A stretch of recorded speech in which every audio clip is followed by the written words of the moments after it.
Jantung Edward rasanya seperti berhenti berdetak begitu mendengar perkataan Daniel. Jadi yang dikatakan oleh dokter tentang kemungkinan dirinya mengalami kehamilan simpatik benar adanya. Sehebat itukah bibit darinya hingga hanya dalam semalam sudah bisa menghasilkan calon bayi untuknya? Rasa bersalah pun semakin menggerogoti hatinya. Memikirkan bagaimana gadis itu melewati 2 bulan belakangan ini sendiri. Bagaimana menghadapi keluarganya yang pasti marah bahkan mengamuk saat mengetahuinya hamil dari BNI, pria yang sama sekali tak dikenalnya. Apakah gadis itu sudah memiliki kekasih dan bagaimana hubungannya dengan kekasihnya saat ini? Apa dia juga mengalami beratnya morning skies seperti dirinya? Berbagai pertanyaan itu semakin berputar-putar di otaknya dan saking larutnya dengan pikirannya sendiri bahkan Edward sama sekali tak mendengar saat Calvin berbicara padanya.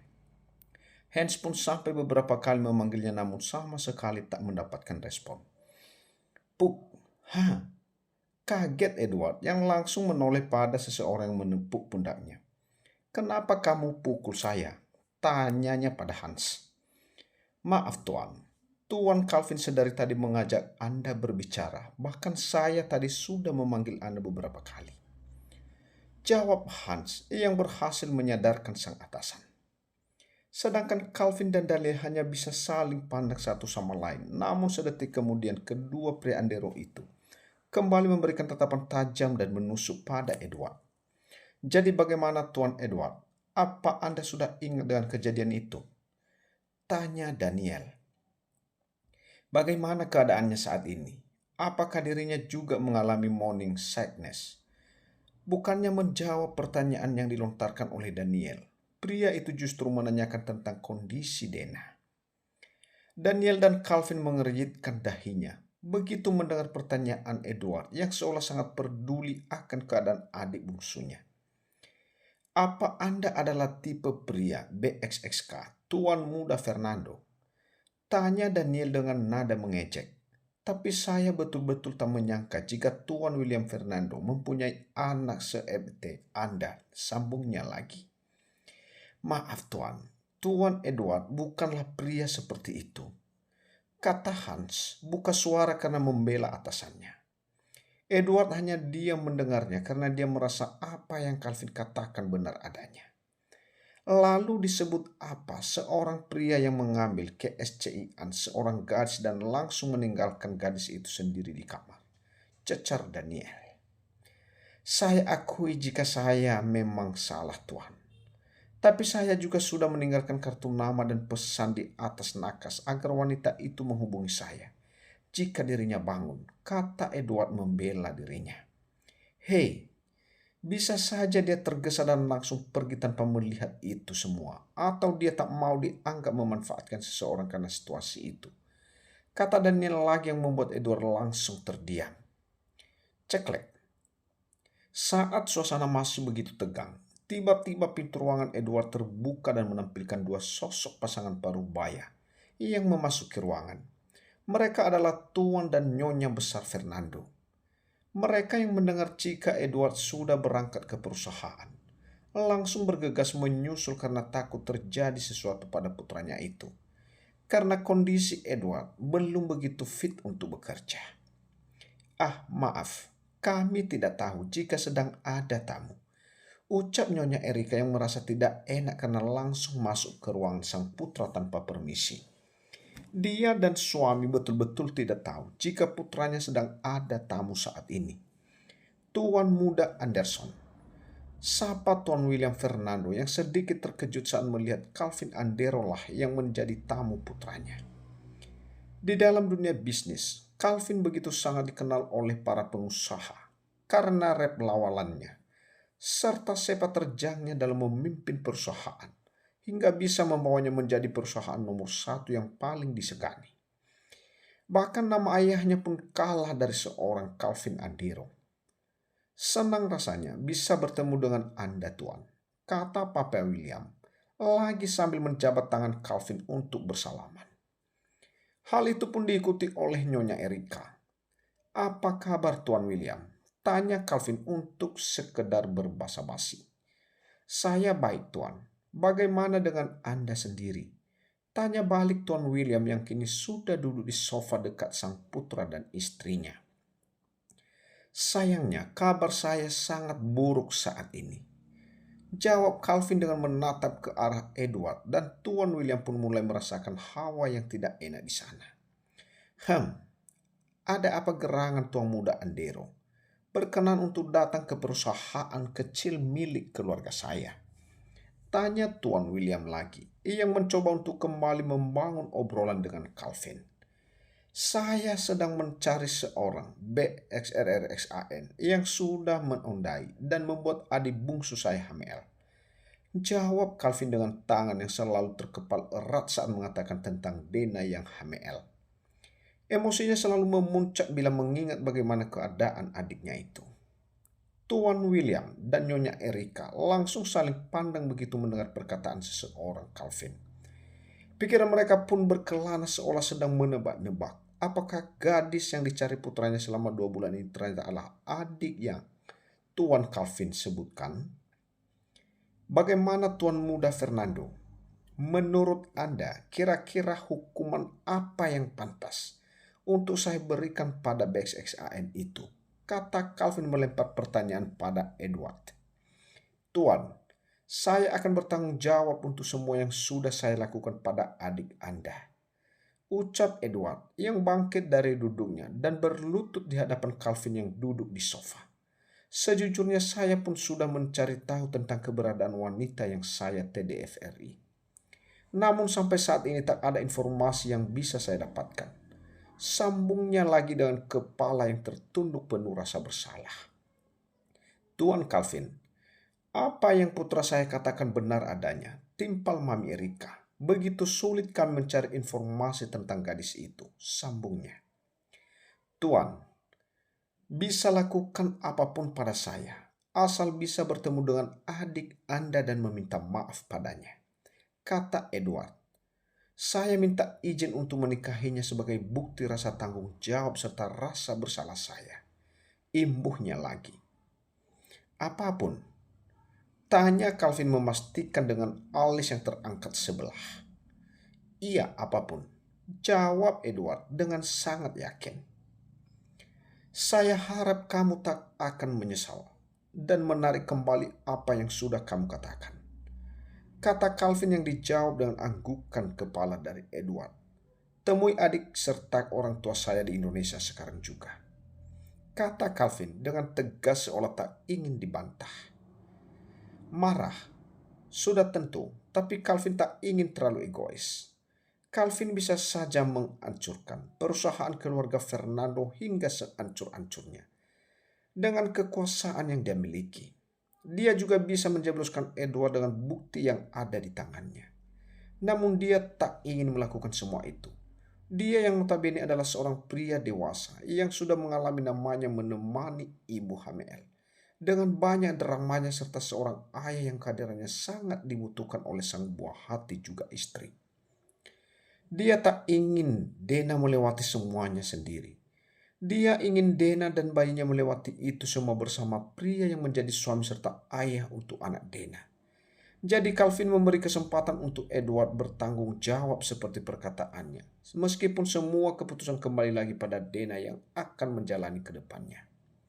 Baik, saya dan orang tua saya akan berangkat ke Indonesia, jawab Edward. Calvin pun langsung berdiri dari duduknya, berpamitan singkat dengan Tuan dan Nyonya Fernando, sebelum kakinya melangkah keluar diikuti oleh Daniel dan Nick di belakangnya.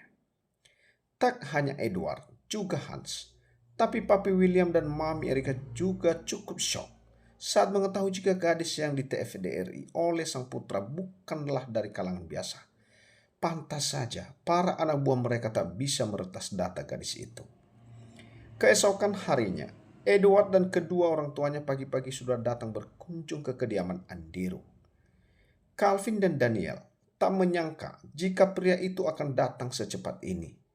Bukannya tak sopan untuk bertamu ke rumah orang sepagi ini, namun jika tak pagi hari atau malam sekalian, mereka tak akan bisa bertemu dengan keluarga Andero yang mereka tahu pasti banyak sekali memiliki kesibukan. Soal pertemuannya dengan Edward kemarin, Calvin dan Daniel sudah memberitahukan pada anggota keluarga yang lain, tak terkecuali Dena. "Selamat pagi Tuan, Nyonya," sapa salah satu penjaga pintu gerbang depan dengan ditemani sang kepala pelayan untuk menemui Calvin dan keluarga yang sedang menikmati sarapan. "Ada apa?" tanya Papa Delro yang sudah bisa menebak jika ada sesuatu yang penting. Karena tak biasa-biasanya penjaga pintu depan sampai masuk ke dalam rumah untuk menyampaikan sesuatu yang dianggap penting. "Di luar ada 4 orang yang begitu bersikukuh ingin bertemu dengan Anda," jawab sang penjaga. "Siapa?" tanya Mama Lira yang jadi begitu sangat penasaran. Jika tak ada instruksi dari yang punya rumah, maka jangan harap bisa masuk ke rumah, bahkan hanya menginjakkan kaki di halaman depan saja setelah gerbang. Seketat itulah penjagaan di kediaman mereka. "Kurang tahu Nyonya," jawab sang penjaga. "Mereka hanya mengatakan kalau mereka adalah keluarga Fernando," sambungnya. "Keluarga Fernando," gumam Papa Delro. "Izinkan masuk," sambungnya setelah terdiam sebentar. Begitu sang penjaga pergi, Calvin, Daniel, juga yang lainnya langsung mengarahkan pandangan mata mereka ke arah Dena. "Dena, apa kamu siap bertemu mereka terutama pria itu?" tanya Calvin yang takut jika adiknya itu mengalami sedikit trauma pasca kejadian di klub waktu itu. "Kalian harus bertemu agar masalah kalian cepat selesai," sambungnya lagi. "Siap tidak siap bukannya memang harus bertemu dan menyelesaikan semuanya sebelum perut ini semakin tambah membesar," jawab Dena dengan suara lirih. "Kami tak memaksa kamu menikah dengannya sayang. Kamulah yang nanti menjalani ke depannya, jadi semua terserah kamu," kata Mama Lira dengan lembutnya. "Pikirkan baik-baik Dena. Jangan mengambil keputusan dengan tergesa yang nantinya bisa membuat dirimu menyesal," sambung Santi. "Apapun yang terjadi dan bagaimanapun keadaan kamu, kamu tetap anggota keluarga ini yang tentu saja sangat kami sayangi," imbuhnya lagi. Iya kak," sahut Dena. Dia merasa begitu beruntung bisa lahir di tengah-tengah keluarga yang begitu sangat menyayanginya dengan tulus dan tanpa henti. "Ayo, kita temui tamu kita," ajak Papa Delro yang berdiri dari duduknya. "Pa, apa Dena boleh di sini dulu?" tanya Dena dengan ragu-ragu. "Tentu saja sayang," jawab Papa Delro yang memberikan senyuman pada sang putri. Dia tahu putrinya itu pasti dengan merasa gugup, cemas, takut bercampur jadi satu. "Biar aku temani Dena di sini," kata Santi yang tak tega jika harus membiarkan Dena seorang diri di sana. "Aku ke depan dulu sayang," pamit Calvin yang kemudian mengecup kening sang istrinya dengan sekilas. Perasaan cuma mau ke ruang tamu aja kok rasanya sudah seperti mau pergi kemana gitu," sindir Daniel setelah melihat interaksi sang kakak bersama istrinya yang begitu sangat bucin akut. Calvin sama sekali tak menggubris perkataan adik laki-lakinya itu. Justru dirinya langsung melenggang pergi mengikuti kedua orang tuanya yang sudah beranjak terlebih dahulu menuju ke ruang tamu. Sedangkan anak-anak, Andi juga Vanessa, saat ini bersama dengan 2 orang ART yang diawasi langsung oleh Emma. Daham Papa Delro yang membuat keempat tamunya langsung berdiri dari duduknya untuk memberikan salam sebagai rasa hormat mereka pada sang tuan rumah. Saat Papa Delro dan keluarga memasuki ruang tamu, keempat tamunya sedang duduk dengan kepala menunduk. Tapi pikirannya entah kemana sehingga tak menyadari kehadiran yang punya rumah. "Selamat pagi Tuan Andero. Maaf pagi-pagi sekali kami sudah datang berkunjung sehingga mengganggu aktivitas pagi keluarga ini," kata Papi William sambil menjabat tangan Papa Delro. "Perkenalkan Tuan, saya William Fernando dan ini adalah istri saya, Erika, serta putra saya Edward dan asistennya Hans," kata Papi William mengenalkan satu persatu orang yang datang bersamanya. Selamat pagi Tuan William. Sapa balik Papa Delro. Silahkan duduk. Ucapnya dengan sopan mempersilahkan tamunya. Tiba-tiba suasana terasa begitu hening. Karena dari kedua belah pihak sama sekali tak ada yang membuka suaranya kembali. Dehem Calvin dengan sangat keras. Baginya situasi ini begitu sangat memuakkan dan hanya membuang-buang waktu. Mau sampai kapan diam-diaman seperti ini? Keduanya tak ada yang memulai membuka omongan. Apa maksud kedatangan Tuan Fernando pagi-pagi ke sini? Tanya Calvin yang akhirnya memilih untuk membuka suara meskipun dengan menampilkan wajah datarnya. Pertama, kedatangan kami memang sengaja ingin berkunjung. Yang kedua, kami ingin bertemu serta menyelesaikan masalah antara Edward dan Putri Tuan. Jawab Papi William.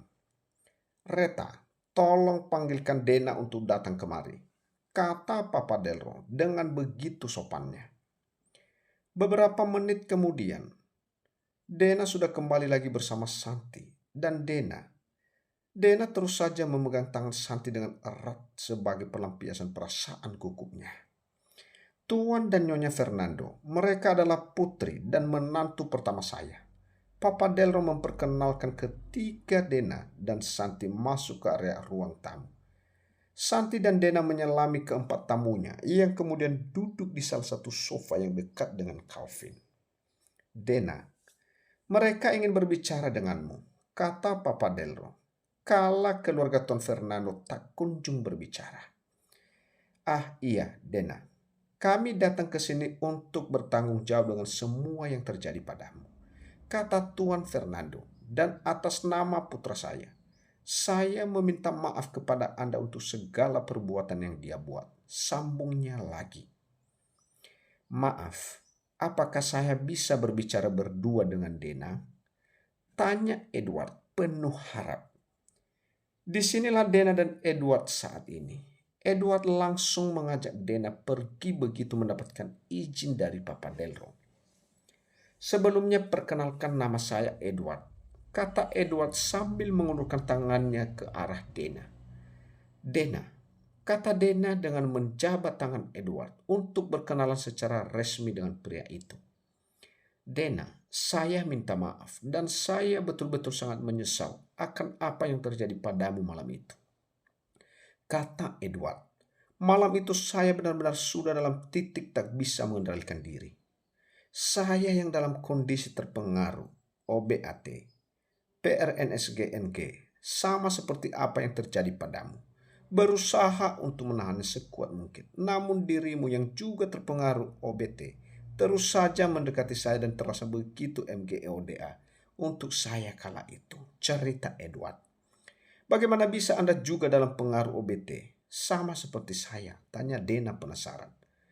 Teman-teman saya yang melakukan itu semua, jawab Edward yang membuat Dena mengerutkan dahinya.